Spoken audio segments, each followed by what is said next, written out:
爱得太超过，我那时候第一次听到他写完的时候，我就立刻问他说：“请问这是你个人的经历吗？”这样。 他说不是，是综合朋友的对感情的，最近的社会事件这样。对，你可以写出这样的歌，我觉得非常非常棒，很替我的专辑加分。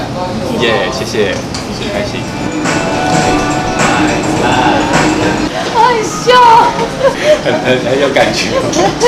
我拢，今仔是我的生日，你敢知？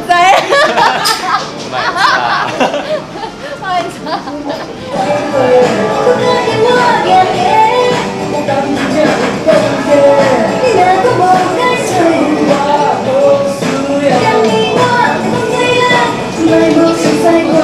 你知道我光就是这个头，我今天早上做了3个多小时哎。看得出来，因为我那时候看到这个，我就马上问千娜说：“他第一句话就说我弄很久。”他就是这样披上去，然后再从后面。你平常有练吗？没有练。你秀一下给我看好不好？不要了。18斤。火车就要开过去。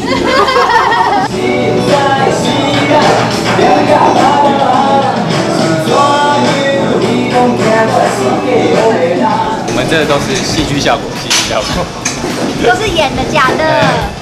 大家要相亲相爱。好，谢谢。耶。